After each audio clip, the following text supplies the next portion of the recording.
इंद्रियाणि मनोबुद्धिः अस्याधिष्ठानमुच्यते एतैर्विमोहयत्येष ज्ञानमावृत्य देहिनम। प्रिय दर्शकों नमस्कार, एक बार फिर से उपस्थित हूं आप सबके सामने।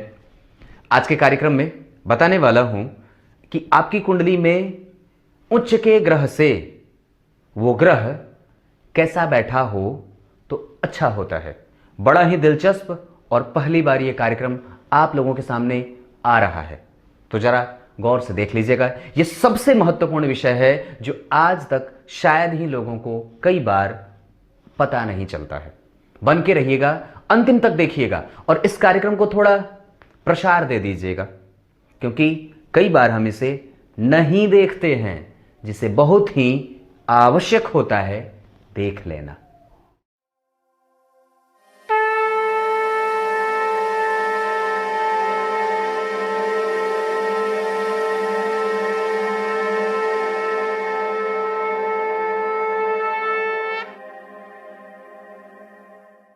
आइए अब आपको सीधे विषय पे लेके आता हूं। बात सिर्फ इतनी नहीं है और वो गंभीर भी है, और इस कार्यक्रम को लेकर के आप लोगों को बहुत ज्यादा सजग हो जाना चाहिए। और ये बहुत महत्वपूर्ण कार्यक्रम है। मैं ये पक्की बात बताता हूं कि आपकी कुंडली में वो कौन सा भाव है जहां पे किसी भी ग्रह की उच्च राशि का निर्माण हो रहा है। जैसे अगर कोई भी ग्रह हो, अगर उसकी जन्म कुंडली में कोई भी जातक, चाहे वो मगरमच्छ की ही कुंडली क्यों ना हो, अगर लग्न में उच्च का कोई ग्रह बन रहा हो या उच्च की राशि बन रही हो तो यह अच्छी बात होती है। अगर जन्म कुंडली के किसी भी भाव में जो कोई ग्रह उच्च का, कोई ना कोई तो 12 राशियां हैं, तो कोई ना कोई तो भाव में एक उच्च राशि बनेगी ही, या तो लग्न में बने। अब जैसे कुंभ राशि, कुंभ राशि में कोई भी ग्रह उच्च का नहीं होता है। धनु राशि, धनु राशि में कोई भी ग्रह उच्च के नहीं होते हैं। मीन राशि में शुक्र उच्च के होते हैं, पर मीन राशि में जाकर के बुध नीच के हो जाते हैं।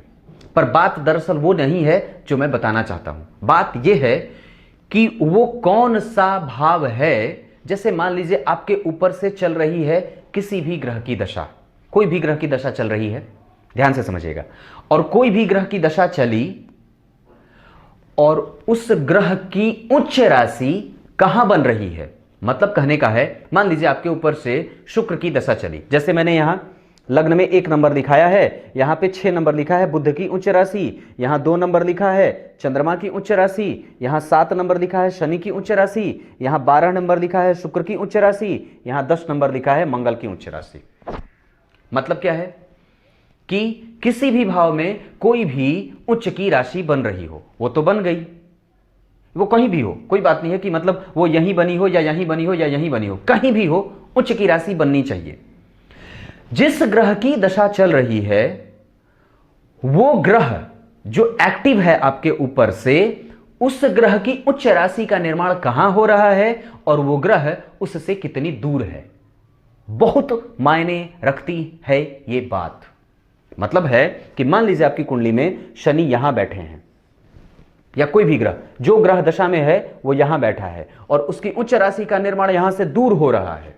मतलब अगर निकट तब तो ये उच्चाभिलाषी, इससे दूर तो थोड़ा आसान है, तृतीय एकादशवें में बैठा। अगर यहां बैठा है ग्रह और उसकी उच्च राशि का निर्माण यहां हो रहा हो तो ये केंद्रस्थ हो जाता है, तो ये सबसे अच्छी बात होती है।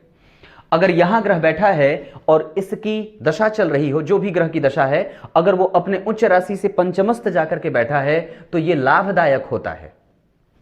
अगर कोई ग्रह उच्च की राशि में, मान लीजिए यहां बैठा है और उसकी उच्च राशि का निर्माण, जैसे मान लीजिए शनि यहां बैठे हैं और शनि यहां बैठे हैं और उनकी उच्च राशि का निर्माण यहां हो जा रहा है, मतलब ये ठीक नहीं है। मतलब ये ठीक नहीं है क्योंकि षडाष्टक में चले गए।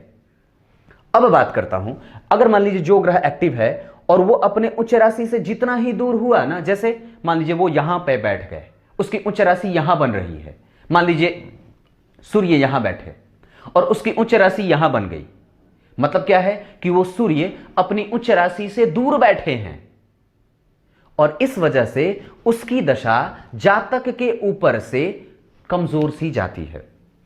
अगर उच्च राशि से उसका किसी भी तरीके से कोई संबंध ना बन रहा हो तो वो दशा कमजोर जाती है।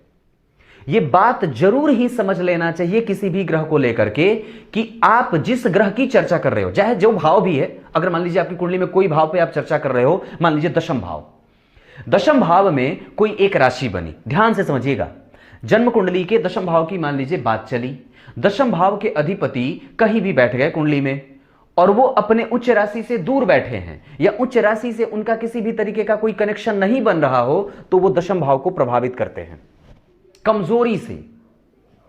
अगर दशम भाव के अधिपति अपने उच्च राशि से केंद्र में बैठे हों, तृतीय एकादशवें में बैठे हों, पंचम नवम के संबंध में बैठे हों, तो वो दशा अच्छी जाती है।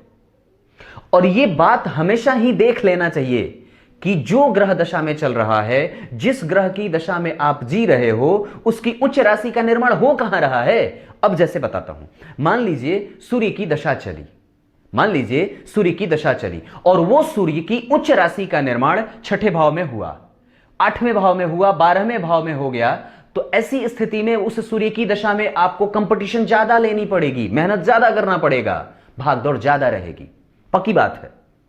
और ये मेरे आजमाए हुए भी सूत्र के रूप में इसको आप समझा सकते हैं या जान सकते हैं। ये बात बहुत अच्छे तरीके से समझने वाली है कि जिस भी ग्रह की आप चर्चा कर रहे हैं, उस ग्रह की उच्च राशि का निर्माण कहां हो रहा है। अगर वो किसी अच्छे भाव में उसकी उच्च राशि का निर्माण हो रहा है, तो वो ग्रह को अतिरिक्त बल मिलता है, सिर्फ षड्बल में ही नहीं, वो ग्रह अत्यंत बलवान हो जाता है और उसकी दशा जातक को अच्छी मिल जाती है और अच्छी बीत जाती है। मतलब अगर वो लग्न में बन जाए, अगर वो चतुर्थ में बन जाए, अगर वो सप्तम में बन जाए, नवम में बन जाए, दशम में बन जाए, एकादशवें में बन जाए, पंचम में बन जाए, तो उस ग्रह की दशा अच्छी हो जाती है, वो ग्रह अगर थोड़ा कमजोर भी रहा तो। पर हां, बात वहां पे ये भी देखनी होगी कि वो ग्रह अपने उच्च राशि से किधर जाके बैठा है। तृतीय एकादश में, छठे आठवें ठीक नहीं होगा, चौथे 10वें बैठा है तो अच्छी बात है।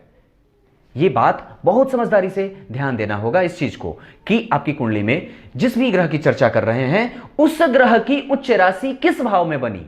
मतलब 12वें में बन गई तो ग्रह को कमजोर बल मिला, द्वितीय भाव में बन गया और ग्रह वहां से आगे पीछे हो रहा है तो ठीक हो जाएगी बात, तृतीय में बनेगी तो कमजोर हो जाएगी बात, छठे में बनेगी तो कमजोर हो जाएगी बात। पर अगर ग्रह मान लीजिए छठे भाव में उसकी उच्च की राशि बनी और वहां से नवम पंचम के संबंध में हो जाएगा तो उसको बल दे देगा, अब वो कमजोरी से निकल जाएगी बात समझ में तो आ रही है ना। सिर्फ इतनी सी बात दिमाग में फिट करिए, आंख बंद करके। जिस ग्रह की दशा चल रही है, वो ग्रह जहां बैठा है वो अपने उच्च की राशि से कहां बैठा है और उसकी उच्च राशि का निर्माण कहां हो रहा है। अगर उसकी उच्च राशि का निर्माण 12वें, छठवें, 8वें और तीसरे भाव में हो रहा हो, तो ऐसी स्थिति में वो ग्रह थोड़ा कमजोर हो जाता है। और अगर उसके राशि का निर्माण उससे नवम पंचम, उससे तृतीय एकादश, उससे केंद्र में हो रहा हो, तो ऐसी स्थिति अच्छी हो जाती है। बात समझ में तो आ गई होगी। यही बात थी जो सोचा बता दूं, पर यह बहुत महत्वपूर्ण है और यह जानना भी बड़ी आवश्यक है, क्योंकि आप तो इसे देखते नहीं हो, पर यह भी बात है जो कुंडली को फैक्टर करती है और कुंडली में महत्वपूर्ण होती है। इस कार्यक्रम को जरा फैला दीजिएगा, बस इतनी सी गुजारिश करता हूं। अब आइए कार्यक्रम के आरंभ में बोले गए श्लोक का अर्थ बता देता हूं। गीता जी के 3 अध्याय के 40वें श्लोक में भगवान ने बात कही है। क्या कही है? भगवान ने समुचित बात कही है और भगवान तो समुचित ही बोलते हैं। और एक बात बताता हूं, बड़ी अच्छे तरीके से समझिएगा ध्यान से। मंदिर में जाना ना तो ये ना कहना कि हे भगवान मैं आपका बहुत भक्त हूं, या कभी किसी को भी ये बात ना कहना कि मैं भगवान शिव का बड़ा भक्त हूं। अरे मूर्ख, भगवान शिव के बड़े भक्त तुम कैसे हो सकते हो?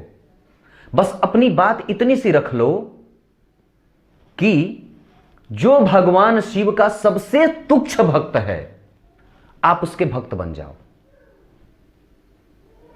मंदिर में जाओ तो जब सर झुका के प्रणाम करो तो इतनी सी बात कह दे खाली कि जो आपका सबसे निकृष्टतम भक्त हो, मुझे उसका भक्त बन जाने दो।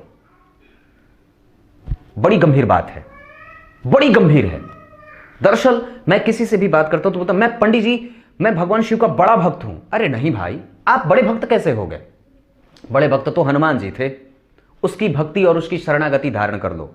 पर उस मंदिर में जो गया हो आपसे पहले, उस मंदिर का जिसने प्रसाद खाया हो सबसे पहले, उस मंदिर में जिसने सबसे पहले जाकर के, आज आपसे पहले जिसने भी जाकर के अपनी उपस्थिति दर्ज कराई थी, और आप से निकृष्टतम जो है, आप उसके भक्त बन जाओ।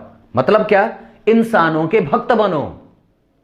बस सीधी सी बात है, इंसानों के भक्त बन जाओ, भगवान का भक्त होना देर नहीं लगेगा, आराम से हो जाओगे। क्योंकि जो आपके बगल में बैठा है ना, वो भगवान ही है, बस आपकी नजरें उसे पहचान नहीं रही हैं। पूछ के देखना, कहीं तुम भगवान ही तो नहीं हो। हाँ हाँ, क्या पता, क्या पता कौन बैठा है और तुम ठगे जा रहे हो।